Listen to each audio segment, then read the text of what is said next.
All right, Miss Feline here, your CCMS Media Specials with 5 in 5. Ready? Let's go.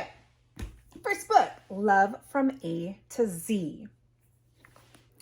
Heartfelt and powerful, a marvel, something you find amazing. Even ordinary amazing like potatoes, because they make French fries happen, like the perfect fries Adam and his mom used to make together. An oddity, whatever gives you pause, like the fact that there are hateful people in the world, like Zainab's teacher, who won't stop reminding the class how bad Muslims are. But Zainab, the only Muslim in class, isn't bad. She's angry.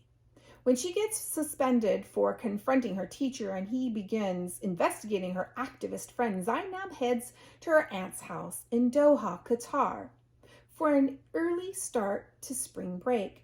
Fueled by the guilt of getting her friends in trouble, she resolves to find out the newer, nicer version of herself in a place where no one knows her. Then her path crosses with Adam's. Since he's got diagnosed with multiple sclerosis in November, Adam has stopped going to classes, intent instead on perfecting the making of things, intent on keeping the memory of his mom alive for his little sister.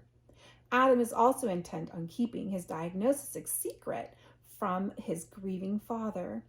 Alone, Adam and Zainab are playing roles for others, keeping their real thoughts locked away in their journals until a marvel and an oddity occurs. Marvel, Adam and Zainab's meeting. Oddity, Adam and Zainab's meeting. Love from A to Z by S.K. Paulie. Second book, The Next Great Paulie Fink. This is How You Become a Legend by Ollie Benjamin. Who in the world is Paulie Fink? When Caitlin Breen begins her disorienting new life in the rural Mitchell school, where the students take care of real live goats and study long dead philosophers, and where there are only 10 other students in the entire 7th grade, it seems like nobody can stop talking about some kid named Paulie Fink.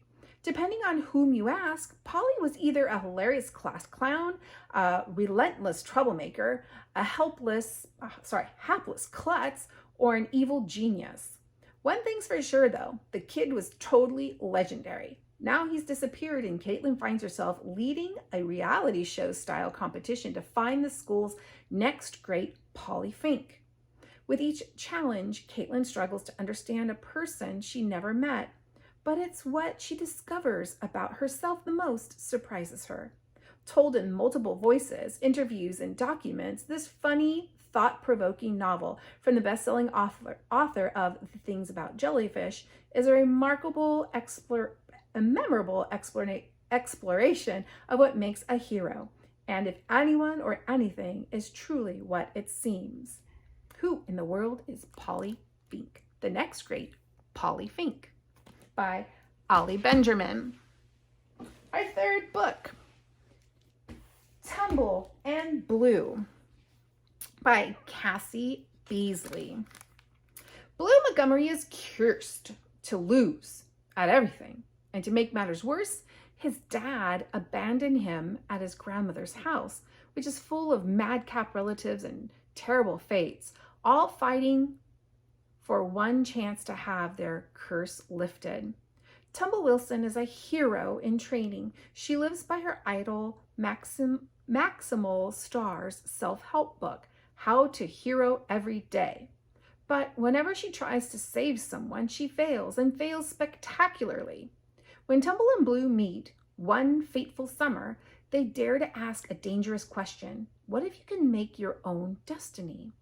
They don't know that only a fool would dare to mess around with fate. Determined to be the heroes of their own stories, they'll journey into the Okinofi swamp in search of a legendary creature with the power to change fate itself, a mysterious golden alligator named Munch. In the heart of the swamp, until the light of a blood-red moon, Tumble and Blue will finally learn if the legends are true. Munch is about to meet two very brave fools. Tumble and Blue. Book 3, A Boy Called Bat by Alana Arnold. For Bixby Alexander Tam, nicknamed Bat, life tends to be full of surprises, some of them good, some of them not so good. Today, though, is a good surprise day. Bat's mom, a veterinarian, has brought home a stray baby skunk, which she needs to take care of until she can hand him over to a wild animal shelter. But the miniature bat meets the kit, he knows they belong together. And he's gone 1 month to show his mom that a baby skunk might just make a perfect pet. From acclaimed author Elena Kane Arnold comes a story of first friendship starring an unforgettable young boy of an autist on the autism spectrum. A Boy Called Bat. And finally, the fifth in 5, Kimberly Bradley's The War I Finally Won. 11-year-old Ada's clubfoot has been fixed at last, and she knows now that she's not what her mother said she was, damaged and deranged. But soon Ada learns that she's not a daughter anymore either. Who is she now? World War II rages on, and Ada and her brother move with their guardian Susan into a cottage with the iron-faced Lady Thornton and her daughter. Life in the crowded home is tense. Then Ruth moves in. Ruth, a Jewish girl from Germany. A German? Could Ruth be a spy?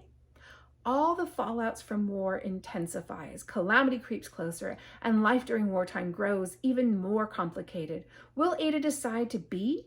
How can she keep fighting? And who will she struggle to save? This masterwork of historical fiction completes Ada's journey of family, faith, and identity that begin with The War That Saved My Life, and shows us what real freedom is not just the ability to choose, but the courage to make the right choices. That's 5 and 7. Sorry, it took me a little longer. Anyways, 5 and 5. I hope you found something to check out.